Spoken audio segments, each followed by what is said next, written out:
Assalamualaikum warahmatullahi wabarakatuh. Waalaikumsalam warahmatullahi wabarakatuh. Selamat jumpa kembali di THR podcast tengah hari Rabu untuk para sedulur ASN.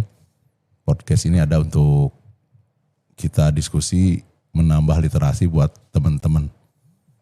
Semua kita diskusikan tentang fenomena-fenomena yang sedang viral dan akan menimbulkan banyak pertanyaan. Hari ini kita akan bahas satu kebijakan nasional juga tentang Impres nomor 3 tahun 2025, pemberdayaan penyuluh pertanian menuju ke swasembada pangan. Beberapa minggu kemarin kami hadir dengan tim pertanian, diundang sama Kementerian Pertanian untuk membahas perpindahan semua jabatan fungsional penyuluh ke Kementerian Pertanian. Ini banyak menimbulkan pertanyaan juga, banyak yang bertanya ke saya juga. Jadi hari ini kita coba untuk menjawab permasalahan itu. Alhamdulillah di samping saya telah hadir teman-teman dari Dinas Pertanian. Di samping saya ada Dr. Haji Nanang Rusyana SKMMH. Beliau sarjana kesehatan, sarjana hukum dan sarjana apapun kan, tapi beliau sekarang di pertanian. Beliau sebagai sekretaris Dinas Pertanian. Beliau sahabat saya, teman diskusi juga. Karena beliau bisa menjawab tantangan dimanapun beliau berada, beliau bisa menjawab tantangan itu. Selamat siang Pak Seklis. Selamat siang. Salam sehat Pak Seklis. Salam sehat juga. Berikutnya ini ada dua orang penyuluh ahli muda yang sebentar lagi akan berpindah statusnya menjadi pegawai kementerian. Ada Ibu Samiyah STMP. Selamat siang. Sumiana. Iya. Ya. Siang. Selamat sehat Bu. Alhamdulillah sehat Pak. Selanjutnya, nih teman lama juga saya, Yulia Herawati. Sekarang menjadi penyuluh ahli muda. Nanti bentar lagi akan bergabung dengan teman-teman seluruh Indonesia sebanyak 38.000 Bu ya. Selamat siang Bu, salam sehat. Baik, kita akan mulai. Beberapa minggu kemarin kita dipanggil sebelumnya beberapa kali kita Zoom di tahun 2025 tentang persiapan perubahan status dari penyuluh pertanian ke pegawai daerah, dari pegawai daerah menuju ke pegawai pusat. Dan ini banyak pertanyaan juga. Dan yang jadi pertanyaan saya pribadi nih, ya, ini kenapa nih sebegitu pentingnya penyuluh pertanian sampai turunnya Impres? Kalau jabatan fungsional lain paling PP, paling banter dari Kemenpan RB atau BKN atau instansi pembina juga sebagai instansi pembina saja, sebagai pembina. Bukan seperti ini diberikan karpet merah oleh presiden harus untuk langsung masuk semua karpet merah, semua malah aturan-aturan BKN itu dilewati semua. Intinya semua penyuluh harus jadi pegawai pusat. Aturan yang yang berkenaan dengan perpindahan lewat semua dengan Impres ini. Saya ingin tahu nih Pak Seklis nih, yang salah satu aktornya nih. Apa sih Pak Seklis ini? Maksud dari Impres itu apa sih sampai sebegitu pentingnya ini para penyuluh harus masuk ke pusat. Padahal kita dalam segi teknis masih bisa ya di bawah kita. Tapi ketika kita datang ke sana ternyata emang wajib sekali. Tidak bisa ada yang menghalangi. Silakan Pak Seklis. Baik, terima kasih Pak Hamdan selaku host. Jadi sesuai dengan Impres nomor 3 ya tahun 2025 bahwa penyuluh ini perlu diberdayakan. Ya. Dalam hal ini adalah sebagaimana pernyataan dan komitmen Presiden kita ya Pak Prabowo bahwa kita ini harus swasembada ya. Di antaranya adalah swasembada pangan gitu kan. Dan impres ini semua yang terkait di dalam impres tersebut sudah tidak bisa menolak lagi ya. Semua harus jalan gitu kan. Betul. Makanya pada saat kita di sana ya Pak Ramdan di kementerian barulah jelas gitu kan tujuannya apa, maksudnya apa. Tiada lain adalah keinginan dari Pak Presiden tadi kita selama periode 4 tahun ke depan ini sudah harus swasembada pangan ya. Dan kalau lihat bukti ya sampai hari ini kita sudah tidak ada impor dan juga ekspor ya. Alhamdulillah kecuali mungkin komoditi beras yang yang khusus ya seperti beras mati yang dari ini itu yang tidak bisa dilaksanakan di dalam ini. Nah tujuannya yang jelas semua instruksi nanti dari menteri itu langsung ya tidak melalui birokrasi lagi. Jadi menteri langsung ya seperti tiap pagi kita udah ada apel ya Bu. Nah, itu udah mulai Pak? Udah mulai. Tiap hari. Jam 6 tuh sudah dibuka ini untuk Zoom-nya ya. Jadi semua seperti tadi pagi juga ya 38.000 seluruh Indonesia dan Pak Menteri memberikan arahan-arahan di situ. Bahkan setiap pagi itu mereka sampai saat ini sudah dibekali ya ilmu-ilmunya. Bahkan dengan bukti-bukti di lapangan, ada jamu yang di lapangan, kemudian juga termasuk Cirebon pernah ya kemarin di Beber ya, Kecamatan Beber ya, untuk pengendalian atau pembuatan dari pupuk organik ya. Jadi bukan hanya bicara teori, bukan hanya bicara di dalam kelas ya, tetapi juga praktek-praktek yang langsung dilakukan. Tentunya ini adalah untuk mendukung di dalam swasembada pangan terus. Nah, tugas pemerintah daerah di sini adalah membantu kementerian, dalam hal ini Kementerian Pertanian dan juga BKN untuk menginventarisir awalnya seperti itu. Siapa-siapa saja kemudian kita usulkan ke sana ya. Dan ternyata semua itu data sudah ditarik tuh kan ke BKN ya melalui sistem gitu kan. Statement dari kementerian itu kalau masih ada tenaga penyuluh ya karena ada beberapa mungkin daerah yang menolak ya. Yang pertama kalau yang menolak itu harus bersurat ya yang ditandatangani oleh kepala daerah. Oh, PPK, PPK ya. Ya, baik bupati atau wali kota kan seperti itu. Dan itu tidak akan dijawab kan sama kementerian. Jadi ke Wasdal ya diserahkan ke BKN untuk memberikan tindak lanjut. Kemudian yang kedua, semua PPL yang masih ada di kabupaten kota nih sampai tanggal 31 sampai 1 Januari berarti dia harus pindah fungsionalnya gitu kan. Itu pun disarankan ke pelaksana ya. Itu pun kalau ada gitu kan. Jadi cukup beratnya sanksinya kalau kita lihat. Intinya mah nggak boleh aja Pak ya. Nah intinya nggak boleh, semua harus tarik ke pusat itu kan, mau tidak mau, suka tidak suka dan kementerian pun nggak protes, BKN pun tidak protes karena ini instruksi ya langsung, jadi harus dijalankan seperti itu ya. Mungkin sepintas tentang kenapa nih penyuluh pertanian itu ditarik ke pusat. Nah, ditarik ke pusat pun bukan orangnya ditarik gitu, tapi hanya statusnya saja. Tetap bekerja di sini. Tetap bekerja di sini, bahkan kita pemerintah daerah harus mendukung itu. Oke, nanti kemarin Raperpresnya masih dibahas ya. Perpresnya turun nanti contoh misalnya pemerintah daerah memberikan atau mendukung untuk bangunan BPP yang sekarang masih ada ya jangan dialih fungsikan tapi tetap dipakai termasuk operasionalnya ya, untuk boyan listrik kemudian juga air yang sudah ada di situ itu karena pemerintah pusat itu sudah membantu sedemikian rupa banyak ya. Nah, termasuk mungkin dari penggajian itu kan tidak diambil nih gaji yang ada di sini, tapi tetap untuk mereka punya anggaran gaji sendiri. Punya anggaran sendiri. Bahkan per 1 Januari mereka udah gajian itu. Amin. Itu ya sepintas itu. Pak Seknis, diprediksi ada pengaruh nggak buat Kabupaten Cirebon dengan perpindahan 197? 179 ini ditarik sama pusat. Ini prediksi karena belum terjadi nih. Prediksi Pak Seklis gimana nih untuk keberlangsungan organisasi pertanian ini? Kalau ke organisasi tidak pengaruh ya, tidak pengaruh. Tapi mungkin ke kinerja nih akan naik. Kinerja para penyuluhnya.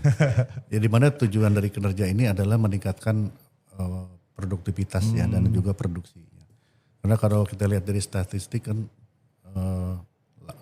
lahan pertanian yang kita ada ini dikalikan ke produktivitas dan akan menjadi produksi pertanian gitu kan. Kita tahu bahwa swasembada pangan itu kan bukan hanya beras ya.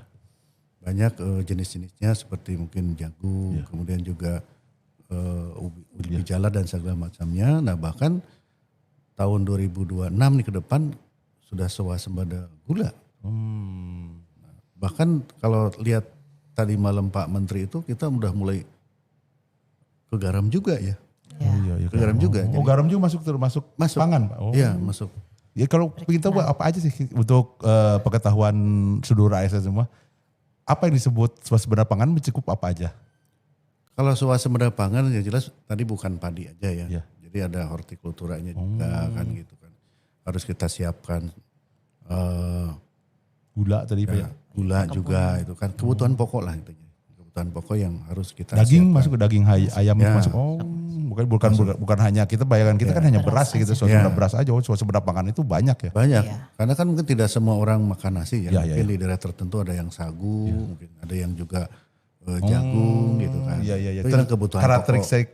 Karakteristik daerah masing-masing juga ya. Aduh, Cuman kan Indonesia yang makin kaya. terfokus sekarang itu kan beras, Iya, kan, iya. selalu beras tuh kan. Kalau kita lihat beras ya pastinya dengan kemarin target 4 juta ton ya. Nah sekarang udah terlampaui semua gitu. Alhamdulillah. surplus. Iya. Surplus semua gitu kan termasuk di Kabupaten Cirebon ya. Ya. Bahkan di bulan Mei 2025 nih Cirebon tuh tertinggi penyerapan berasnya sampai 251 ribu ton. Tertinggi di Indonesia. Dan kita bisa berhasil memenuhinya. Terlampaui. Terlampaui. Kita punya tabungan. Nah bulan ini bulan kemarin ya Oktober kita surplus 60 ribu ton. Pak. Alhamdulillah. Ya. Alhamdulillah. Ya jadi jangan khawatir ya. Bahkan dengan kepastian harga nih di petani Iya. harga gabah ya. 6.500 itu memicu para petani untuk Bersemangat, bersemangat, nanam lagi Pak ya. nah itu. Jadi kalau kita lihat karena kepastian tadi ya kepastian harga sehingga petani ini produksinya terus meningkat gitu kan. Seperti itu. Berarti kalau swasembada pangan bukan hanya beras, berarti si penyuluh itu bukan hanya penyuluh beras aja Pak. Bukan. Saya pikiran saya berarti banyak penyuluh itu yang ngajarin petani yang nanam padi. Berarti selama ini bidang penyuluhannya berbeda Pak. Ya makanya kan Polivalen. Polivalen. Makanya kan ada unsurnya namanya tanaman pangan ya. Kalau kita lihat komoditasnya dikelompokkan ke dalam sereal ya. Nah itu jadi ada tadi ada padi, tadi Nah ini Kacang-kacang. kacang semua itu. niat saya bikin podcast untuk ini. Kita kan kebanyakan masyarakat seluruh ASN juga pasti mikir bahwa swasembada pangan itu beras. Ya. Ternyata si penyuluh itu bukan hanya ngajarin petani ngajarin nanam padi aja ya. Karena kan gini Pak Ramdan, kita ini kan ada musim hujan, ada musim kemarau kan gitu kan. Jadi ada waktu-waktu tertentu gitu, kapan kita menanam beras, kapan kita menanam kedelai itu kan. Jadi ada waktu-waktunya. Kayak misalnya jagung, kenapa sih jagung ini ada dua kan sekarang yang digembor-gemborkan itu kan jagung pipil ya. Karena untuk nanti konsumsi makanan ternak. Ternak itu kan pasti menghasilkan daging dan susu, kemudian juga daging dengan telur itu kan. Nah kemana itu? Kalau kita kaitkan dengan MBG, ya nanti ke sana gitu kan. Ya, jadi ini kan rangkaian panjang gitu kan. Iya, betul Pak. Pak Presiden ini pola pikirnya emang Luas. ya mungkin luas. Mungkin 100 langkah di depan itu. Nah itu makanya kita harus butuh daging berapa nih di Cirebon gitu kan. Harus itu kan. Bahkan tenaga penyuluh ini yang multi talent ya. Bukan hanya pertanian tapi peternakan juga harus bisa gitu kan. Makanya setiap minggu kita ada peningkatan kapasitas nih para penyuluh itu. Setiap minggu loh Pak. Ya. Bahkan kalau lihat sekarang tiap hari ya. Tiap hari gitu. Apel. Tahan dulu Pak Sekdis. Siap. Jangan dulu ke MPG. saya pengen dari sisi penyuluhnya pengen tahu nih gimana nih. Ya. Untuk Ibu Bu Bu Sumiana. Sumiana dan Bu Yuliani. Busum lah dipanggilnya. Busum ya, Busum dengan Bu Yul. Ketika mendengar ibu-ibu ini akan beralih status tuh, apa yang ibu rasakan? Apa dulu Bu Yuli? Bangga. Awalnya ya Pak, kita kaget karena asumsi kita harus pindah juga gitu. Pikiran awal seperti itu. Tapi setelah beberapa kali ada sosialisasi oh enggak, ternyata tetap di sini hanya status saja yang di pusat. Itu agak tenang sih kita, tapi hanya seperti apa pekerjaannya gitu kan. Yang selama ini kita ini sebetulnya juga memang sudah disibukkan banyak laporan-laporan selain juga kegiatan yang tupoksi kita untuk Anjang sana ke petani, ke kelompok tani. Ini juga, nah ini harus seperti apa? Tapi ya setelah sosialisasi terus menerus sampai akhirnya di titik sekarang yang harus input itu berarti kan kita sudah siap untuk ke sana. Ya udah kita ikuti apa yang harusnya seperti itu ya udah. Itu sih hanya ya selama ini teman-teman juga sudah awalnya juga nggak kepikiran tentang gaji apa gitu, hanya sebelumnya lebih itu di sini, tapi ya sudah kita ikutin aja lah gimana ini ya Pak. Itu sih awalnya agak takut. Ibu Sum gimana Bu Sum? Iya mungkin hampir sama ya Pak. Jadi pada mulanya kita sempat kaget karena itu kan Inpres keluar di bulan Februari tanggal 14 tahun 2025. Kita sempat aduh nanti bagaimana kalau di Jakarta atau dibawa ke IKN atau ke Papua gitu kan, kita jadi sudah sempat rada khawatir gitu kan. Dan ternyata beberapa teman perempuan terutama yang ibu-ibu tuh juga ada yang rada khawatiran seperti itu gitu. Tapi alhamdulillah sebenarnya kita cukup kondusif ya, teman-teman di lapangan juga enggak begitu bergejolak gitu. Apalagi dengan sosialisasi dan penderasan yang terus-menerus kepada kami. Jadi kami akhirnya menyadari bahkan mungkin merasa sangat bangga gitu ya. Bisa dianggap sebagai apa ya kayak anak emas gitu ya Pak. Penyuluh langsung ditarik ke pusat, langsung ditarik di bawah Kementerian Pertanian gitu. Hanya kita seperti itu gitu ya Pak. Walaupun sempat juga karena yaitu tunjangan gitu kan untuk PNS itu kan ternyata di bawah ya Pak, di pusat itu di bawah, tapi untuk P3K itu alhamdulillah banyak peningkatan gitu. Jadi kita di tengah-tengah kalau Dinas Pertanian tuh udah kita ikuti saja, kalau kita menolak juga kan nanti seperti apa Pak, apalagi seperti kata Pak Sekdis tadi gitu kan, semuanya sudah ditutup, sudah ada moratorium tidak boleh keluar gitu kan. Jadi alhamdulillah juga kesininya kita enjoy ya Bu Yuli ya. Kita ikutin jadi, semuanya. Kita sebanyak 179, awalnya 181 Pak, namun di tengah jalan ada yang meninggal 2 orang, jadi ada 179 itu menjadi 3 golongan, 3 batch ya Pak. Ada batch pertama itu 151, nah di situ ada yang meninggal 2 orang. Kemudian di batch yang kedua itu ada 28 orang yang ditarik. Itu juga udah rilis dan SK kontraknya udah keluar gitu. Dan yang batch 3 itu tinggal 2 orang yang CPNS gitu. Siap, dan itu lagi mungkin kita seperti proses. itu. Iya. Kalau komposisinya Bu, komposisi penyuluh di Kabupaten Cirebon terbagi berapa bidang, kayak tadi baru tahu saya bahwa penyuluh bukan hanya nanam padi aja ngajarinnya. Ada komposisi udah lengkap tak kita Bu? Untuk ada peternakannya, untuk apa, atau satu orang penyuluh wajib mengetahui cara menanam apapun gitu. Gimana ini? Satu penyuluh jadi harus bisa semuanya. Bukan berarti ada spesifikasi satu penyuluh padi, penyuluh itu enggak. Berarti tugas itu satu penyuluh harus menguasai semua bidang pertanian itu. Karena kan sebetulnya penyuluh di lapangan itu ada wilbinnya, wilayah binaan itu satu desa. Harusnya satu desa satu penyuluh. Tapi sekarang selama ini masih kurang banyak. Dari 424 kita hanya 179. Jadi kan masih kurang. Jadi ada beberapa, satu orang itu beberapa desa. Dan beberapa tanaman. Beberapa komoditas. Komoditasnya Ya. harus berat ya penyuluh ya. Berat, sangat berat. Sangat berat Pak. Berarti mungkin sekarang baru tahu nih Pak Teknis. Itu ya kenapa ditarik karena ini dari 179 itu pada pingin pindah lagi ya. Ya itu. Tadinya pada Sekarang udah gak mungkin. Kita mungkin pusat sekarang udah tahu 179 tinggal buka lagi ya di itu karena di jabatan penyuluh itu udah ditutup Bu. Tidak bisa kita mengusulkan jabatan penyuluh di kabupaten maupun provinsi. Iya, khusus Jadi tiap mereka yang provinsi. punya pusat. Jadi yang punya pusat. membuka formasi harus pusat. Jadi Itu sekarang ditutup di kabupaten. tutup kita tidak bisa lagi. Pemerintah daerah ya. Iya, Iya, tutup semua. tidak boleh. Nah itu makanya tadi saya bertanya ke Pak Seklis, ada pengaruh enggak? Ternyata mereka kerja tetap di kita Pak Tetap ya? di kita.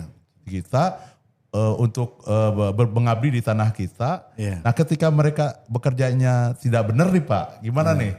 Apakah Bapak bisa menghukum atau siapa yang menghukum nih? Jadi kan gini, sesuai kemarin arahan di kementerian ya, itu ada aturan ya di dalam perpres nantinya. Jadi tugas kabupaten kota ini apa, daerah ini. Nanti tetap membantu di dalam penilaiannya, orang per orangnya. Untuk SKP-nya nanti Pak ya? Iya, Oh. SKP-nya. Makanya di daerah nanti ada LO-nya, liaison officer-nya nanti Ibu Sum nih. Iya, iya, iya. Dan juga Amin, nanti amin. Ibu Sum kan gak sendirian, pasti ada dibantu oleh beberapa rekannya. Berarti yang kebayangkan kita begini, ini ada orang yang KGB itu kan, yang pensiun. Yang SKP Gitu. Pak, yang penting Yang SKP, SKP-nya, SKP nih. itu kan pasti kan harus ada yang yang approve-nya gitu kan, yang atasannya. Ya itu LO nanti. Nah itu nanti dibagi tugasnya antara pemerintah daerah ya, dari daerah kabupaten kota dengan LO. Jadi tetap itu kan. Saya kebayang dengan 179 ini, Ibu Sum juga pusing nanti. Iya, siapa yang naik pangkat itu kan usulin. Kayak misalnya P3K diangkatnya bareng, KGB-nya bareng kan perlu dokumentasi yang administrasi yang banyak juga gitu kan. Tidak bisa sendirian. Nanti di situ, Pak. Jadi jangan khawatir lah teman-teman. Ya. Oh, berarti- Semua mekanismenya sudah dibuat itu kan. Berarti teman-teman ini hanya benar-benar hanya status pegawainya aja Pak yang di sana Pak ya? Iya, pegawainya aja. Teknis bekerja apa tetap koordinasi dengan dinas tetap pertanian Om. dengan- Makanya kabinnya tidak boleh dibubarin kan. Nah, itu kan. Jadi kabin itulah yang tugasnya untuk apa ya Pak? Jembatani. Ya, Mengendalikan, ya. pengendali. Pengendali kan di LO nih. Di LO. Berarti ini Nanti penghubung lah. penghubung ya. Antara tadi pusat dengan daerah. Jadi kemarin sempat bingung juga kemarin si kabin penyuluh itu dibubarin nggak? Ternyata Nggak tidak boleh. Pak ya, tidak Nggak boleh. Karena ini untuk rumahnya di sini Pak ya. Oh, berarti benar-benar berarti kalau kita satu penyuluh 2 desa aja masih kurang banyak Bu ya. Iya, masih kurang banyak Pak. Apalagi kalau kita benar pusat berarti pinter. Kalau pusat nggak mengikat penyuluh, ini ibu-ibu itu pasti pindah kemana nih? Pasti pada pindah alih fungsi. Iya, alih fungsi penyuluh bukan alih fungsi bahan nih. Oh itu jadi si teman-teman pusat sudah mengerti itu tidak akan tercapai swasembada pangan kalau sumber daya manusianya pada hilang semua. Ini juga yang ada masih kurang banyak. Dia baru mengerti sekarang Pak Sekdi sudah kembali buat apa? Karena kita berhubungan karena saya sisi pengadaannya sih. Jadi saya sering bertanya kenapa ini enggak satu jabatan ini sampai diberikan karpet merah sekali ini. Ternyata itu karena di kondisi itu emang sangat kurang sekali Pak ya. Kurang. Ya. Jadi kalau lihat visinya Pak Menteri ya, kalau kita lihat dia kan swasembada ini perlu dukungan banyak gitu kan, bukan hanya infrastruktur. Tapi orang-orang yang bisa menggerakkan para petani itu. Contoh misalnya membuat jadwal tanam, itu kan pasti dari para penyuluh. Iya, gitu iya. kan. Dengan situasi cuaca yang Cuaca kayak dan gini. segala macam dan gangguan Iya, organisme pahamannya lah gitu kan. Sama ini Pak, salah satu yang paling bahaya mah itu alih fungsi lahan. Nah, silakan. Makin berkurang. Makin berkurang. Tantangannya banyak, tantangannya yang banyak yang harus dilakukan di daerah. Gitu kan. Makanya kenapa nggak ditarik orangnya ke sana ya? Pasti yang tahu kan mereka ini, gitu, para penyuluh yang tahu persis daerah-daerah binaannya, gitu kan, daerah-daerah yang mendampingi para petani itu. Makanya seorang tenaga penyuluh ini sangat kata saya multi talent ya. Iya. Dia ngerti nanti alsintannya seperti apa, kebutuhannya apa, pengairannya, irigasinya harus hafal semua gitu kan. Termasuk nanti zat kimianya dari pupuknya gitu kan. Iya. Itu yang saya lihat semua ilmu dari mulai fisika, kimia, biologi ini ada di para penyuluh. Karena penyuluh pertanian ilmunya di hilir ya, bukan di hulu, di hilirnya. Di hilir. Iya. Semua yang dari kementerian ada dari satu orang. Betul. Dalam satu daerah pasti kan begitu. Polipalen ya Pak Ya, istilahnya. palen, iya pasti. Jadi semuanya harus dikuasai sama penyuluh. Walaupun mungkin kalau kaitan dengan peternakan ada dari itu ya Pak bidang peternakan dan UPT-nya, jadi masih berkolaborasi ya Pak untuk medik veterinernya, kaitannya dengan IB itu kan tentu ada dokter hewannya Pak, itu kan ada ahli-ahli. Dan mungkin selain yang 179 orang penyuluh ASN ya Pak, PNS dan P3K, di situ juga ada 37 orang lagi Pak, THL, TBPPD, itu provinsi, THL provinsi. Nah mereka juga karena THL provinsi itu tidak terbawa ke pusat, karena kan penggajiannya dari provinsi ya Pak, jadi tidak terbawa ke pusat. Mulai tahun depan itu mereka akan ke balai-balai yang ada di punya provinsi gitu tuh Pak. Tapi tetap posisi ditarik ke pusat lagi sama? Ke provinsi. Jadi nanti penyuluh kita yang tadinya berarti di atas 200 ya Pak, dengan THL tadi ya kita berkurang lagi 179 itu Pak. Tapi kalau Kementerian Pertanian mah karpet merah ya Pak Servis. Ya. Mungkin sekarang lagi pemetaan dulu Bu, pemetaan. Iya. Nah mungkin nanti dengan target yang swasembada dengan berbagai konsep dan rangkaian ini pasti ujungnya akan kelihatan kekurangan SDM-nya. Ke sana. Iya. Baik, jadi ini satu pembelajaran buat kita. Berarti intinya Pak Seklis, berarti mereka itu dipindahinnya bukan dipindahin, mereka itu dipagari ya. Iya, justru kata saya mah diangkat itu kan. Ya dipagari untuk jangan kemana-mana ya. Diangkat jadi orang pusat itu. Iya. Kita nanti berkolaborasi dengan orang pusat, jadi nggak usah jauh, nggak usah ke kementerian, udah di sini aja. Untuk Pak Seklisnya bukan sarjana pertanian, jadi nggak ditarik. Penyuluh juga ya Pak. Kalau penyuluh ditarik itu. Banyak kan sarjana pertanian tapi bukan penyuluh juga kan. Oh iya. Kemarin yang diambil kan penyuluhnya itu. Nah, mungkin tidak menutup kemungkinan Pak dibuka lagi pegawai kita untuk daftar ke sana mungkin di batch 4 itu. Ya. Bisa lagi kalau masih kurang targetnya. Kalau kita lihat kemarin peluang ya, kita dari kementerian kan akan merekrut 7.000 ya. Iya, 70.000. 70.000. Karena memang kekurangan banyak. 7.000 Pak. Oh kurang 7.000 lagi. 7.000 untuk 2 tahun ke depan, jadi 4.000 di 2026, 3.000 di 2027. Itu CPNS semua, jadi bukan P3K lagi, CPNS. Jadi karena mungkin dari 38.000 kalau ditambah 7.000 berarti kan jadi 45.000. 45.000. Mungkin yang ideal sampai ke swasembada pangan yang dicanangkan sampai 2009 ya bisa tercapai. Udah dihitung lah pastinya sama beliau-beliau yang ada di pusat kan. Iya betul. Karena berarti sedulur ASN kita persiapan untuk anak-anak kita siap untuk masuk CPNS pertanian nih. Karena dilihat dari data peluang sangat memungkinkan dibutuhkan untuk itu. Ya mungkin ini untuk kesempatan untuk teman-teman yang fresh graduate untuk coba berkiprah di pertanian. Karena lihat itu kita bukan berjanji tapi lihat kondisi data Pak ya. Kondisi data pasti memungkinkan untuk dibuka itu. Baik, menarik sekali Bu. Tapi kita hapus dulu ini. Mana orang pusat, mana orang daerah. Kita ngobrol tentang pertanian. Tentang swasembada pangan sangat menarik nih. Mungkin Pak Seklis, apakah ada keterkaitan swasembada pangan dengan pembentukan MBG, pembentukan Koperasi Merah Putih, dan food estate segala macam Pak? Ya pastinya ada ke situ ya. Semua itu kan sekarang hilirisasi ya. MBG dibangun kan di tiap kabupaten kota.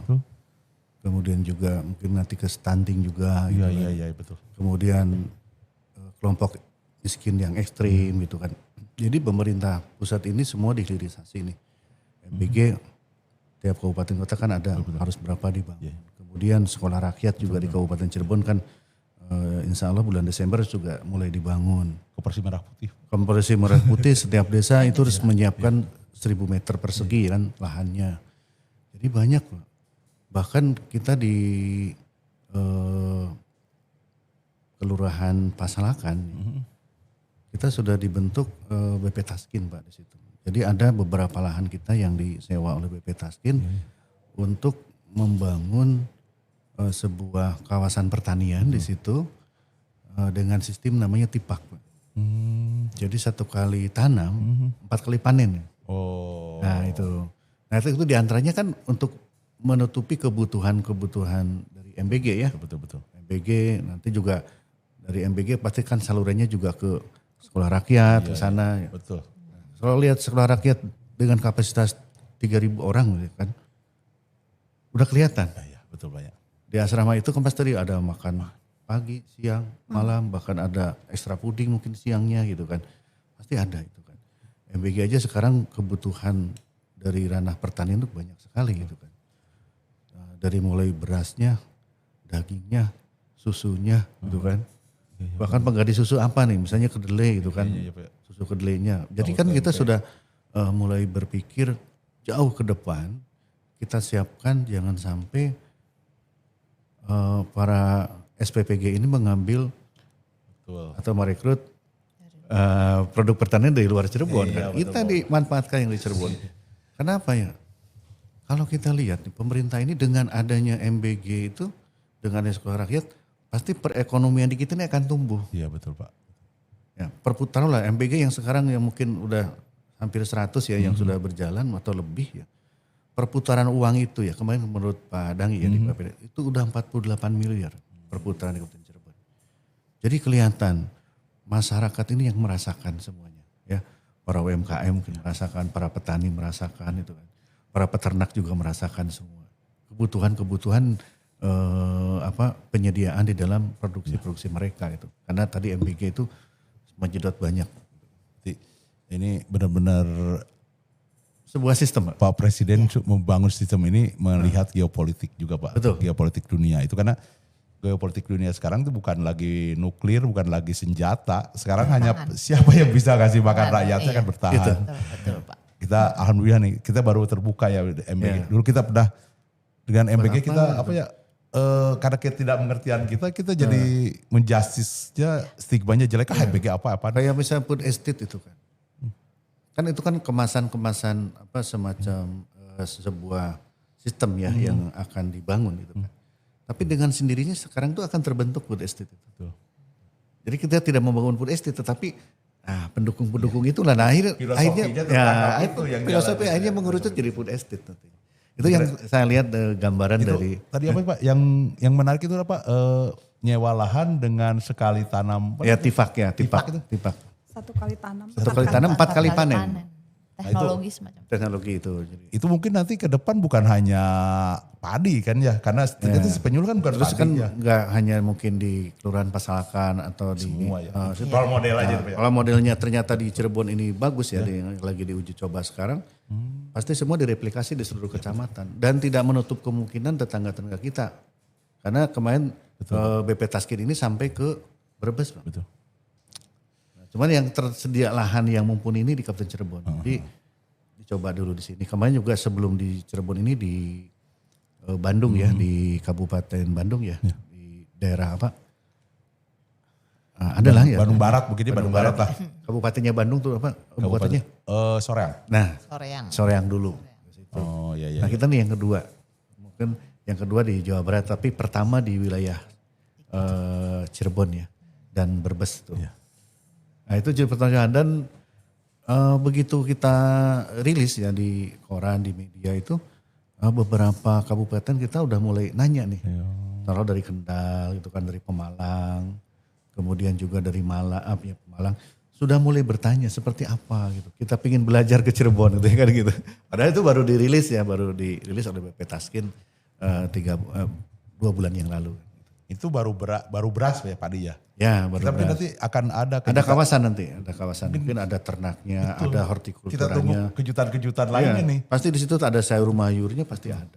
Entah bawangnya itu, entah sayur mayurnya, entah cabai merahnya dan segala macamnya. Kalau kita lihat ya konsep yang dibangun oleh situ. Dan itu akan ditampung oleh namanya koperasi multi pihak. Mungkin embrio itu koperasi merah putih itu embrionya mungkin ya. Nanti bisa bekerja sama gitu kan Dengan BUMDes juga Pak ya. Dengan BUMDes juga nanti sebuah semua orang kan bisa masuk di multi pihak itu. Semua mungkin pengusaha atau misalnya vendor-vendor yang berasnya banyak, para yang punya pabrik penggilingan beras juga kan bisa gabung di situ gitu kan. Berarti intinya mungkin Pak Presiden ini bikin penjamin bahwa semua rakyat itu bisa makan aja dulu. Bisa makan tetapi semua bergerak gitu. Betul. Semua bergerak. Tidak harus konsepnya tidak harus membagikan langsung BLT atau beras tapi diberikan prosesnya dulu. Prosesnya. Otomatis nanti pertumbuhan betul, industri, UMKM, kemudian juga perekonomian yang terintinya itu. Sekarang dengan perputaran 48 miliar aja udah kelihatan dari MBG itu. Ya karena Kabupaten Cirebon dengan pengangguran yang tinggi juga akan rada terserap. Ternyata gajinya gede juga Pak yang kerja di MBG itu ya. Berarti ya daya ungkit itu yang dipikirkan oleh pemerintah pusat itu daya ungkit itu. Satu intinya sama, pingin ngasih makan rakyat tapi ini berdaya ungkit yang tinggi. Sebenarnya kan daya ungkit itu kan perlu didukung tadi. Perlu tenaga penyuluh. Yang kapasitasnya ditingkatkan terus tiap hari gitu kan. Betul. Karena kan kita berlomba-lomba nih. Berlomba-lomba bukan dengan negara lain gitu kan. Iya betul. Itu. Ya karena geopolitik itu udah. Geopolitik. Makanya kita kalau kita lihat Pak Menteng kemarin kita udah stop. Semua tidak ada yang karena masuk dari Vietnam, Kamboja juga stop juga Pak. Ya, dia tidak mau ekspor ke kita lagi. Mereka udah berpikir geopolitik semua. Betul, jadi pengaruh geopolitik ya global itu kan kerasa sekali gitu kan. Kalau mungkin lihat kemarin Malaysia, Jepang, termasuk mungkin Singapura itu kan sudah ketar-ketir. Ya. Mungkin ini jawaban kemarin waktu beberapa bulan kemarin ketika mulai perang Rusia dengan Ukraina itu kan si Putin pernah ngomong senjata nuklir saya 1-2 tahun ke depan akan jadi barang rongsok. Ternyata emang tidak perang kita udah perang asimetris bukan lagi perang dengan senjata, perang dengan ini. Ini perang pangan. Perang pangan ini. Siapa yang bisa mengasih makan rakyatnya maka dia akan aman dalam bernegara, tidak akan bubar negara itu. Karena pengaruhnya besar ya kalau pangan itu. Terutama misalnya perut ya. Perut. Dengan urusan perut ini kalau kelaparan pasti nekat kan. Kejahatan juga pasti akan naik. Nah ini dia diredam dari situ. Ya, pastikan ke mana tujuan dari pemerintah tuh kesejahteraan ya. Kalau kesejahteraan berarti kan ujungnya nanti kebahagiaan Pak. Itulah yang kalau lihat konsep dari segi filosofisnya kan. Baru ngerti nih, dari awal kita gak ngerti nih apa ini BMBG. Ternyata itu larinya ke MBG itu sebuah sistem, mungkin ini sistem ketahanan nasional juga Pak. Iya. Tapi bukan dari sisi, kalau dulu ketahanan nasional dari sisi ancaman dari luar, sekarang mah beresin dalam, luar gak bisa kancam kita mungkin itu ya. Sekarang lah dengan anak-anak yang sekolah itu diberi makan ya. Kan berarti kan kelihatan nanti. Kalau dari segi kesehatan ya misalnya. Apa sih yang akan terjadi kalau anak-anak ini otomatis nanti otaknya juga kan sehat. Betul, Pak. Kan tidak ada lagi anak remaja yang anemi gitu kan. Iya betul.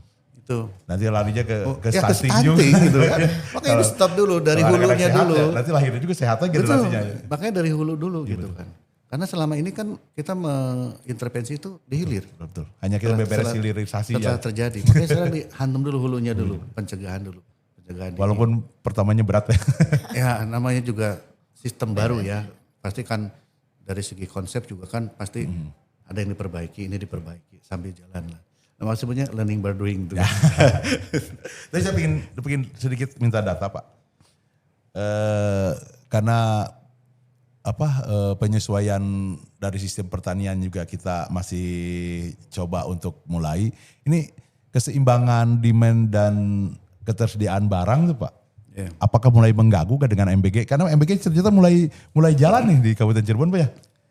Nah supply demand kita kan gimana nih? Karena deregulasi pangannya belum jalan gitu kan. Ya secara sistem sih belum terasa ya. Yeah. Tapi kalau kita lihat kenyataan di lapangan ada beberapa mungkin yang mengeluh loh kok daging ayam sudah mulai susah, ada juga mahal. Nah ini makanya ini pentingnya kita ketahanan pangan. Betul. Di situ. Jadi ketahanan pangan bukan hanya masalah tadi beras. Yeah. Tapi konsumsi kebutuhan pokok itu yang harus disiapkan oleh Beras dan telur terutama beras telur apa beras, telur, minyak, gitu kan, sayur-sayuran, kemudian susu ya, pokoknya semua lah. Unsur-unsur kalau dulu 4 sehat 5 sempurna ya, kalau sekarang diganti namanya ya tetap intinya kan itu saja. Gitu. Nah kita bisa lihat dari sekarang kok indikator-indikator yang muncul apa gitu kan. Nah ini yang harus diintervensi gitu kan. Makanya sekarang bantuan untuk peternakan juga turun nih. Ayam berasnya itu kan, ayam petelurnya turun dari kementerian. Dan kelompok-kelompok peternak juga udah mulai bergairah nih. Karena untuk menutup menyeimbangkan antara supply demand itu. Ya. Betul. Makanya kalau saya juga penyuluh ini bukan hanya masalah pertaniannya, tapi peternakannya juga dikasih ilmunya kan gitu. Makanya kemarin udah penyusunan programnya Bu ya. Iya. Nah itu. Untuk Jadi kita sesuaikan antara perkembangan zaman. Jadi harus adaptif lah para penyuluh ini kan gitu. Tapi kan mereka udah pegawai pusat Pak, pasti lebih cepat dari kita Ya. Pak. Gitu. Amin. Kita menerima hasil. Alhamdulillah. Iya, Terima betul. kasih. Tapi awas Bu, jangan kerja asal-asalan karena SKP-nya ada di Pasekban. manut. Jadi ini benar, berarti ini bukan akhir Pak ya? Bukan. Kan. Perpindahan penyuluh ke pusat ini akan menjadi satu loncatan nanti di Kabupaten Cirebon. Karena mungkin ke depan mungkin bisa aja si penyuluh itu akan membuka, kan sekarang di YouTube banyak ya yang punya lahan 2 meter bikin kandang ayam petelur. Mungkin akan ke sana mungkin Pak ya. Ya. Kan kandangnya nggak ke samping, sekarang kan ke Ke atas. atas, ya. Sama sawah juga nanti ke atas Pak. Kayak apartemen, jadi Kayak apartemen ayam. Ya. Ayam, Jadi karena ayam juga ke atas. Tidak perlu lahan yang luas. Tidak perlu. Iya. Karena itu untuk menambah suplai keperluan MBG itu ya. Udah pasti benar-benar baru mengerti. MBG ada sistem yang komprehensif ternyata. Bukan hanya parsial MBG terus penyuluh diangkat ke pusat Pak ya. Berarti ini sebuah sistem yang berjalan saling bersinambungan. Ya, itu saja simbiosis mutualisme. Iya, saling menguntungkan ya Pak. Jadi kita dengan kita banyak ngobrol begini kita jadi yakin lah kita negara kita akan bisa hidup di tengah suasana geopolitik yang mengerikan ya. Kita diganggu dengan perang Rusia dan Ukraina itu terigu kita aja mahal karena mereka penghasil Iya, tahu tempe. Sedangkan kita belum bisa swasembada kedelai Bu ya. Dengan sistem ini mungkin kita ke depan kita lebih yakin. Pasti bertahap lah itu. Betul ya. Pasti bertahap. Maka sekarang kebutuhan pokok dulu untuk makan, pasti ke sana. Ya, beras dulu mencukupi. Dan mungkin satu imajinasi saya Pak ya, ketika dapur-dapur MBG jalan, karena ketika Bapak ini sering dulu waktu kalau ada bencana saya di sub, Bapak ini kesehatan. Dulu kan yang paling susah ketika ada bencana itu dapur umum Pak ya. Dapur umum. Dan sekarang dapur umum yakin udah terjawab. Iya. Ketika kecamatan Uru kena, yang ngebangun kan nggak kecamatan Uru karena hancur ini. Pasti kan di kecamatan lainnya udah punya dapur umum tinggal kirim. Saya itu yang imajinasi saya mungkin kesana ya Pak, bener Pak? Ya. Jadi kan kenapa sih ada ketahanan pangan? Ya kan harus punya stok nih. Betul. Pada saat terjadi bencana ini. Misalnya stok nih 200.000 ton misalnya di Kabupaten Cirebon. Pada saat kejadian bencana itu kan paling sedikit harus siap 20.000 ton lah gitu kan. Dengan jumlah penduduk satu kecamatan misalnya 30.000 misalnya. Kan harus siap nih. Siapa itu yang bergerak? Pasti kan ada instansi lain misalnya dari BPBD itu kan yang membuat dapur, entah itu dari TNI, para sukarelawan, pasti ini ke situ. Jadi ketika dulu zaman kita banjir di Pasaleman kita bantuan numpuk di kecamatan, gak bisa nyebarin. Kalau sekarang berarti kan jangan ke tempat mereka, kita tunggu ke MBG tetangganya. Sekitarnya. Udah jadi satu MBG bisa 4.000, tinggal dikalikan berapa MBG jadi sekitarnya untuk bisa sangat ya saya baru mengerti kenapa ada MBG gitu saya tuh. Ya, berkembang gitu, disesuaikan dengan situasinya. Gitu. Kalau kita pengalaman kemarin di Pasaleman itu, mereka mau masak bagaimana kan bantuan beras datang nih. Datang banyak. Kompor nggak ada ke bawah banjir gitu kan. Air bersih nggak ada. Air bersih nggak ada. Terus Kita harus bangun dapur umum punya susah-susah. pakaian yang dibantu juga Iya. tercecer itu kan. Karena mereka bukan butuh itu. Butuhnya makanan yang siap Langsung konsumsi. tinggal makan, Pak, ya. Konsumsi. makan dulu. Ya berarti ini si MBG dan sistem ketahanan pangan ini ternyata komprehensif, bukan hanya untuk itu. Dan mungkin tugas Dinas Kesehatan juga untuk memberikan makanan tambahan buat di Posyandu. Apa bisa diambil MBG juga Pak ya? Ya sebetulnya kan sudah berjalan. Ya. Oh, iya. Bahkan Dinas Pertanian kita kemarin punya produksi padi yang buat meningkatkan zinc ya. Ada itu. Jadi kandungan zincnya tinggi banget, tinggi sekali. Di beras itu Pak? Di beras itu. Kita kemarin 1.000 hektar ya? 1.000 hektar di tanaman pangan kita. Kita siapkan dari Invarijingnya. Nah ini juga dalam rangka membantu tadi stunting. Jadi kalau begitu bayi masuk ke umur 7 bulan kan udah bisa makan makanan tambahan kan gitu. Ya MPASI itu. Ibu tahu MPASI itu. Saya yakin kalau ini MPASI berjalan gitu kan. Betul. Karena kita sudah siap dari sayur mayur dan segala macamnya, proteinnya juga. Ya tinggal sekarang bagaimana. Gitu kan? Mengimplementasikan itu. Dan bagaimana kesiapan para penyuluh ini untuk mensosialisasikan penuhi nih suplai kita, karena suplai kita akan bertambah. Jangan suplai MPG itu ngambil dari pasar, kasihan rakyat nanti hancur lagi nih harganya. Mungkin tugasnya itulah kenapa teman-teman dipagari benar-benar oleh Kementerian Pertanian istimewa sekali. Karena tugasnya sangat berat, meyakinkan bahwa semua rakyat ini harus kenyang. Ya, jadi butuh teknologi-teknologi ya Pak Betul. ya, supaya produktivitasnya meningkat. Dan itu pasti Kementerian Pertanian udah memikirkan itu. Pasti ke depan mungkin makin banyak lagi yang ada beras yang tunjing, ya. Ada beras yang 1 kali tanam 4 kali panen. Nanti mungkin kejutan-kejutan itu akan mulai terasa mulai 1 Januari 2026. Kita Kabupaten Cirebon hanya menunggu Pak ya. Ketika kita kurang puas ya kita SKP-nya kecilin aja Pak. Jangan dong Pak.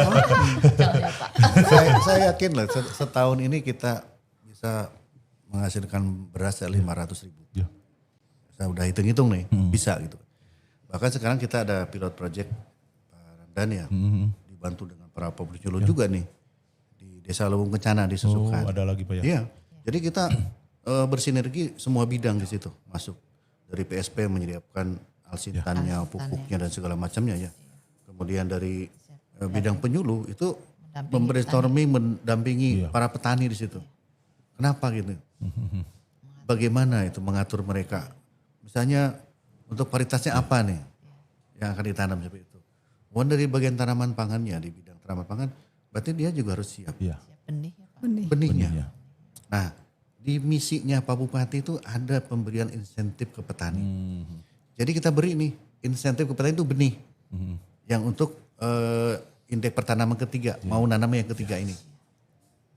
Nah kalau kita lihat ini peluang-peluang itu kan untuk meningkatkan produktivitas. Iya. Makanya saya optimis dengan misalnya IP3 ini berjalan 1 tahun 500.000 ton ya. Sekarang kan baru 364.000 ton ya target. Kecapai gitu. Amin. Peningkatan IP ya Pak, indeks pertanaman. Jadi kita mulai dari tahun sekarang. Percepatan tanam ya tahun sekarang kita lakukan supaya penanaman itu ditarik Pak. Kalau misalnya kita mundur-mundur terus kan hanya 2 kali tanam, keburu kekeringan, keburu kebanjiran. Makanya kita bersama-sama kita percontohan ya Pak di Desa Lubung Kencana, Kecamatan Susukan. Karena mulai dari irigasi kan mulainya dari sana Pak. Jadi di situ biasanya IP2 kita harapkan bisa IP3. Ini separah 300 hektar ya Pak? Ya? 200 hektar. 200 hektar yang di situ. DI Rentang itu lewat ke Kita ya. Hanya lewat ke desa Lewat, Lubung Kencana itu kan. Tidak bisa memanfaatkan air itu. Nah di situ kan bisa dibuat IRPOM nih. 5 titik IRPOM lah kita rencanakan di situ. Jadi kan sawahnya bisa terairi dengan elevasi ke belakang itu sampai 10 meter. Nah ini tugasnya para penyuluh nih. Survei elevasinya berapa, terus nanti butuhnya berapa dengan luasan 1.500 hektar ya di situ. Butuh berapa pompa. Terus kemudian yang dialiri, kan itu tidak dialiri irigasi. Nah kalau sekabupaten itu yang dialiri irigasi itu sekitar 34.000 hektar nih. Nah diantaranya yang tidak terairi irigasi itu ya ada di Lubung Kencana itu. 1.500 hektar itu yang harus kita kejar nih. Itu potensi kita pada potensi kita belum tergarap ya. Bahkan teknologinya Pak Ramdan ya. Saya lihat kemarin nih. Ini kan ada komben. Komben itu kan untuk panen ya. Panen, alat Panen. panen. Iya. Nah di belakang mesin itu, kendaraan itu ada rotovatornya. Rotavator. Jadi sekalian Olah ngebajak, Sekalian. ngalah. Sekalian panen, sekalian Jadi iya, Ketika panen tanah udah siap ditanam lagi. udah langsung Iya, itu. udah langsung diolah. Jadi dalam satu kali gerak dia panen langsung bisa mengolah tanah. Kebayang kalau pakai traktor misalnya ya, kelelep Pak. Lama. 2 kali kerja. Tapi 2 kali. Lama. Jadi Biaya 2 kali. teknologi ini kita coba manfaatkan untuk percepatan pertanaman. Nah ini tugasnya para penyuluh nih. Siap Pak. Saya ke sana lihat oh ya begini. Ya mereka yang bergerak. Saya kan cuma punya ide gini bisa kecapai nih 100.000 IP3. Jadi tahap pertama di 2026 sepanjang DI rentang itu yang harus IP3 nih. Nah kemudian kita berikan sarana pertaniannya, pomnya, pompanya itu kan. Nah untuk yang lapis kedua yang sepanjang itu. Iya. Nah tahun ketiga itu 2027, tahun ketiga 2008 itu seluruh yang di rentang itu sudah bisa terairi semua. Kita manfaatkan itu. Karena sekarang regulasinya sudah dirubah. Kalau dulu nyedot dari di rentang kan nggak boleh. Oh, iya. Dari sungai. Sekarang udah boleh. Nah jadi itulah yang kemarin aturan-aturan atau regulasi-regulasi yang menghambat dalam kesewasan pada pangan semua dirubah regulasi ini. Karena sekarang yang bujanya orang-orang pusat ya. Iya. Termasuk irigasi kan diambil alih. Iya. Sama BBWS ya Pak. BBS. Karena kita dulu Kewenangannya kan sudah kita BBWS. terganggu, terhambat dengan otonomi daerah Ya, itu Pak ya. Iya. pembagian dulu. Pembagian. Untuk yang primernya kan Kewenangan BBWS, gitu ya. iya. BBS, kewenangan. yang sekunder PUTR itu kan, yang tersier baru Baru di Dinas Pertanian. Sekarang udah ambil semua. Semuanya BBWS Pak. Impres nomor 1 ya. Impres nomor 1. Ini kan impres nomor 3 nih penyuluhnya. Impres nomor 1 apa 2 ya? Hanya 2 ya kalau Per dua. Kalau irigasi 2. Ya, impres nomor 2. Bukan hanya berarti benar-benar sarana Iya. prasarana baru SDM Iya. gitu. Oh, Jadi impres ini komprehensif. Pak. komprehensif semuanya. Semua. Jadi beresin semuanya Pak ya. Sarana prasarana dulu baru SDM-nya. Kita Kita optimis. berbarengan, semua berbarengan. Berbarengan, Impresnya Pak. tahun 2025 semua, Januari 2000 semua. Iya. Berarti benar-benar simultan nanti. Ya, simultan. Bahkan dukungan dari presiden ya Pak sekarang kan ada itu HPP 6.500 jadi petani itu lagi semangat Pak nanam karena harganya tinggi. Kemudian per 22 Oktober harga pupuk diturunkan 20%. 20%. Jadi otomatis biaya produksi lebih rendah. Makanya di sini petani di sisi lain harga tinggi, Semangat lagi ya. semangat ya Pak. Walaupun terkadang waktu sempat kekeringan, mereka masih tetap semangat pakai pompa juga tidak masalah karena memang masih dapat hasil gitu tuh Pak. Apalagi harga pupuknya rendah. Ya. Jadi biaya produksi rendah otomatis pendapatan petani lebih tinggi. Itu sangat mendukung sekali Pak. Dengan Benar-benar program- komprehensif. komprehensif semuanya ya. Tidak hanya di Alhamdulillah. pertanian, Ya, di irigasi. Kelihatan ya Pak Ramdan nih, di kita itu antara 5 sampai 6 ton ya per hektar. Nah kita lagi mencari yang kira-kira dapatnya 9 ton. Nah, lagi teknologinya ini. Dan saya yakin nanti Ada itu. setelah 2026 pasti ketemu Ya. itu. Insya Mungkin sampai Allah. Amin di atas Pak. 10.000 ton 1 hektar. Karena itu terus berkembang ya dari dari penyuluhnya, kemudian juga dari litbangnya kan terus. Dari Terus melakukan mungkin dari penelitian. perguruan tinggi juga kan banyak bekerja sama. Iya, Ya, soalnya kan kemarin ketika belum ada kebijakan ketahanan pangan kita sempat pesimis Pak ya. Ya. Lihat alih fungsi lahan Terus-terusan. ancur-ancuran. Iya. Yang keduanya rakyat makin banyak ya. Harga terutama harga. Harga udah ya aturan pengaturan harga acak-acakan terus yang penting itu yang ini Pak iklim. Nah, Iklim cuaca. sudah tidak bisa susah. dibaca Susah, ya. Tidak bisa ditebak ya Pak. Iya, udah Susah. bisa dibaca. Tidak lagi nanti berberan hujan kan kayak gitu kan Iya. dulu. Sekarang ternyata saya sempat pesimis juga ya. Tapi setelah ini oh iya berarti kita ketika kita Jadi, berpikir ada kalau optimis juga. kita lihat tahun ini, kita kan sebutnya musim kemarau basah ya. Lanina ya, Lanina kita harus tahu. La Nina. Nah, dengan adanya teknologi, jadi rekayasa cuaca ini juga dilakukan. Di mana sekarang hujannya di sini pindahkan itu. Kalau dulu kan pakai ilmu Pawang hujan. pawang hujan. Sekarang kan dengan teknologi nih. Misalnya di sini nanti akan terjadi banjir, alihkan dulu ke sini. Ya. Biar nggak banjir. Kemana? Ke kekeringan tuh. Jadi sekarang bisa digilir tuh. Rekayasa cuaca ya. Iya, iya. Nah, Dan buatan. ini sangat berpengaruh Iya, ya. sangat Ini kan membantu bukan sangat hanya masalah hujan buatan, tetapi bagaimana mengalihkan awan yang akan turun di situ tapi akan menyebabkan banjir. Digeser nih berapa awan yang ke sini. Jadi sangat membantu petani Pak ya? Sangat membantu. Saya lihat sekarang itu harusnya musim kering ya kemarin kan nggak ada. Nggak ada. Alhamdulillah nyambung ya Pak. Nyambung Jadi semua. air ada terus. Iya. Jadi ditambah lagi nanti bioteknologi untuk pembenihan Bu ya. Ya, bioteknologi dan arahnya. teknologinya. Kemudian saprodinya juga kan terus-terusan. Ya. Jadi kan mungkin ke depan mungkin akan ketemu benih padi yang sesuai dengan karakteristik Cirebon. Spesifik Benih padi, lokalitas. iya mungkin ketika ditanam di Kalimantan akan jadi gini, ditanam di Cirebon akan gini. Mungkin ke depan udah kepikiran mungkin dengan penyuluh-penyuluh Pak ya. Dan kita juga selalu komunikasi dengan orang-orang yang membuat benih ya. Ada nggak misalnya untuk di Cirebon varietas yang bisa sampai 9 sampai 10 ton? Oh bisa. Nah, berarti kan nanti kita cobalah berkomunikasi, mintalah bisa 10 kilo dulu. Ya kan gitu kan. Dicoba di kita di Demplot, kemudian ternyata hasilnya bagus, ya baru kita sosialisasikan. Kita sebar. Petani. Karena petani terus punya bukti dulu, baru dia mau. Kan kita beresiko juga Pak, Iya. karena urusannya dengan modal orang kecil nih orang petani. Betul. Kan. Makanya kalau misalnya nanam ini, Gagal. kalau gagal bagaimana siap ganti nggak? Nah itu. Iya. Ya, karena yang diurus itu modal bukan modal konglomerat, ini modal orang-orang kecil gitu. Jadi kita harus yakin dulu. Kan bisa dihitung 1 hektar itu sekitar 15 juta lah modalnya itu kan. Iya produksinya Pak. Tapi kalau kita lihat ya petani rugi dulu kan. Sekarang enggak loh. Mereka berlomba-lomba itu kan. Cuman ya efeknya mungkin yang sewa-sewa itu. Nah udah kerasa nih yang tadinya satu bau 10 juta ya mungkin udah 15 juta. Karena ya Naik. naik sewaannya naik sehingga ya tapi mungkin mereka masih nutup gitu kan dengan kenaikan lahan ya sewa lahan itu. Ya mungkin PR kita semua ya mau pusat mau daerah itu ya alih fungsi lahan kita coba untuk tekan. Karena gimana juga bang kita juga butuh untuk lahan perumahan tapi ya kita harus benar-benar sebijak mungkin itu PR kita semua Bapak. Benar-benar harus selektif lah. Kan kita udah dilindungi ya. Ada LSD, ada P2B itu kan udah ada kriteria kita itu yang tidak bisa kita kan.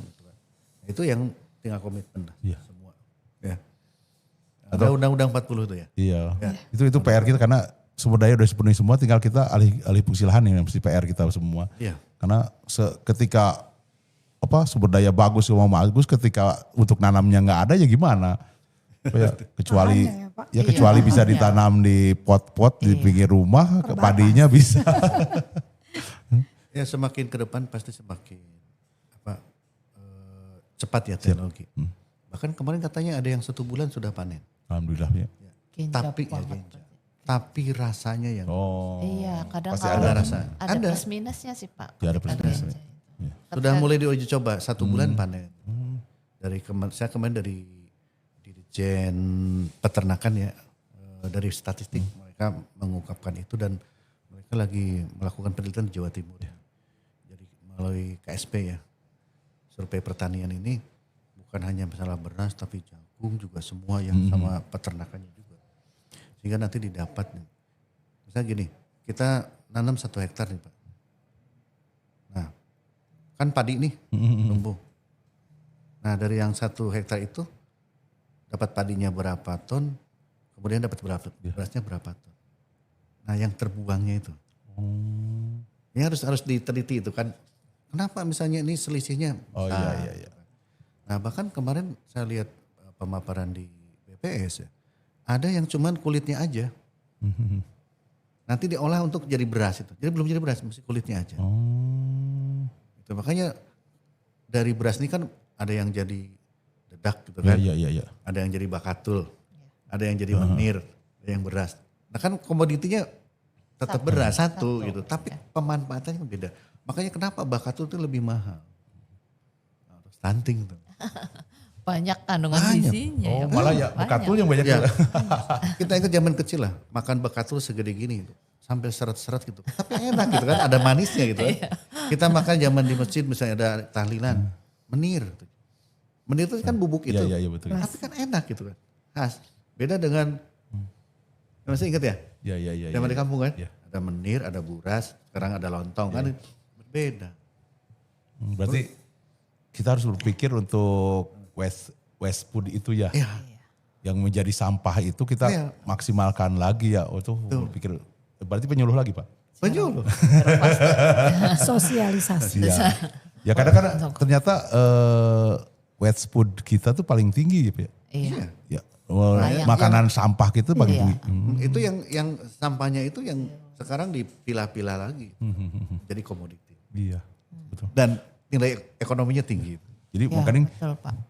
waste food kita tuh bukan dari hilir aja, bukan dari hajatan, bukan dari rumah makan aja, dari mulai pengolahan beras aja udah tinggi Pak ya. Iya.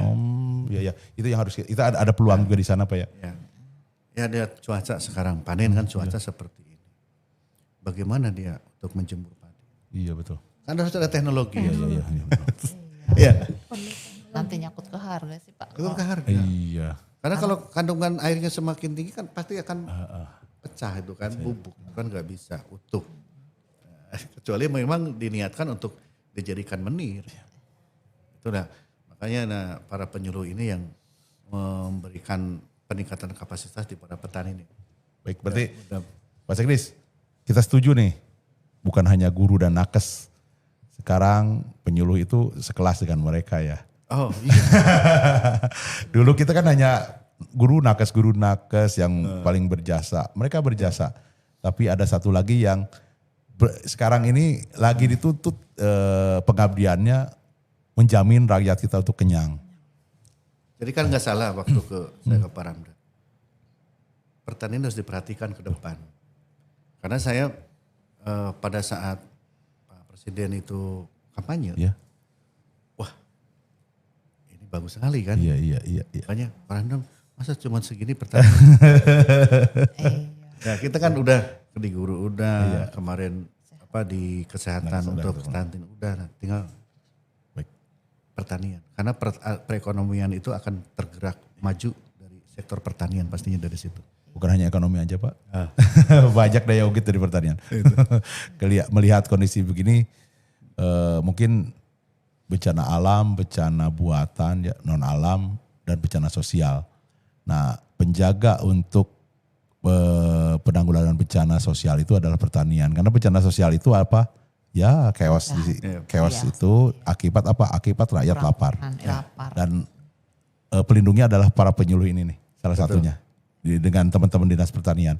Kita melindungi masyarakat kita dari bencana sosial itu. Karena chaos sosial lebih menyakitkan daripada bencana alam. Nyambung semuanya ya Pak. Kalau dari perut pasti nyambung kemana-mana. Iya nyambung. Bisa cerdas. Iya. Dan terbukti kan Pak ketika COVID ya. Ya, Yang betul. paling masih bisa berjalan adalah petani. Pertanian, ya. Banyak yang dari luar tuh yang bekerja di hotel atau di bank itu mereka akhirnya beralih pada pertanian semua Pak.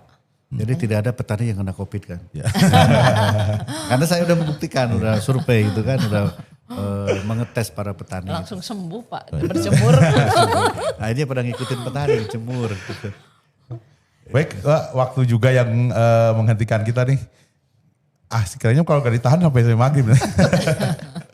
Baik, kita coba untuk di sesi akhir ini kita coba dengar closing statement dari masing-masing tamu kita nih. Dari Ibu Yuli nih, closing statementnya apa? Untuk penyuluh ya Pak ya, untuk penyuluh yang ditarik ke sana. Saat ini sekarang kami, terutama saya itu merasa bersyukur akhirnya mengerti bahwa kenapa ditarik ke sana ya untuk kesejahteraan kita semua, terutama petani ya Pak ya. Mungkin itu. Terima kasih. Ibu Sum. Iya, closing statementnya kami merasa bangga sebagai penyuluh, sebagai membantu pahlawan pangan mungkin ya Pak petani gitu. Dan harapannya ke depan walaupun kami sudah menjadi pegawai pusat, tapi tetap bisa berkolaborasi, tetap bisa diterima dengan baik gitu oleh Dinas Pertanian Kabupaten Cirebon dan Pemda Kabupaten Cirebon khususnya. Itu saja, terima kasih. Baik, terima kasih Bu. Karena SKP-nya juga Pak Sekban yang menilai. tidak bisa untuk tidak berkolaborasi. Malah kami sangat menanti pengabdian Ibu untuk Kabupaten Cirebon. Karena rakyat kami bisa makan, mungkin salah satunya adalah jasa dari para penyuluh itu. Jelas mereka SK-nya udah diterima. Batch Alhamdulillah. 1, batch 2 sudah keluar Sudah SK. keluar SK. Alhamdulillah. Tinggal yang dua S3. orang aja. 2 orang ya. Pak Sekdis. Ini enak kalau ngobrol dengan beliau, kita ngobrol apapun tidak terbatas. Iya, apa saja nyambung. Closing statement untuk semua rakyat Kabupaten Cirebon dan para penyuluh. Baik, untuk masyarakat Kabupaten Cirebon jangan khawatir ya. Ketersediaan pangan kita banyak, melimpah lah ya. Kemudian juga kita punya teknologi-teknologi yang sudah kita manfaatkan ya. Dan ditambah dengan SDM penyuluh pertanian yang setiap hari ini kapasitasnya dinaikkan. Upgrade terus. Jadi saya yakin Kabupaten Cirebon ini akan dilirik oleh semua orang. Terutama dari bidang pertaniannya gitu kan. Di mana gitu lihatnya. Terbukti BP Tasken juga turun ke kita. Kemudian SR juga turun ke kita suara rakyat ini. Kita nyiapkan 5,7 hektar dan itu disetujuin. Ya. Dan bulan Desember itu sudah mulai dibangun. Ya, jadi pada tahun ajaran ke depan itu sudah mulai bisa sudah bisa dimanfaatkan. Yang jelas bangga lah. Ya. Bangga kita punya para penyuluh, bangga kita menjadi petani, kita menjadi masyarakat Kabupaten Cirebon yang semuanya sudah melimpah, tinggal kita manfaatkan saja. Kita dukung semuanya ya untuk swasembada pangan ini. Itu saja. Minimal untuk Kabupaten Cirebon dulu. Ya minimal Kabupaten Cirebon ya dulu. Baik, sudah ASN tidak terasa kita sudah hampir 1 jam gitu ya kita ngobrol. Kesimpulannya penyuluh ditarik ke pusat bukan diusir dari Kabupaten Cirebon. Malah kita respect dan empati kepada teman-teman semua.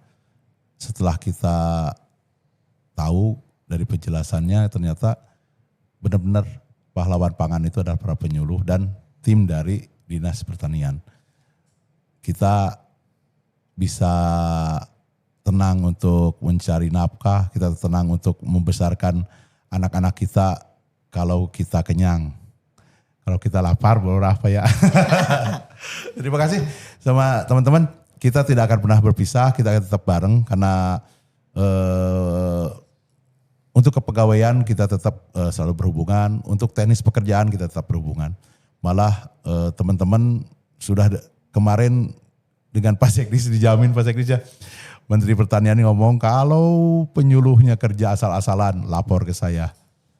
Saya tunggu pengabdian. Tetap teman-teman adalah ASN Kabupaten Cirebon. Walaupun statusnya berbeda.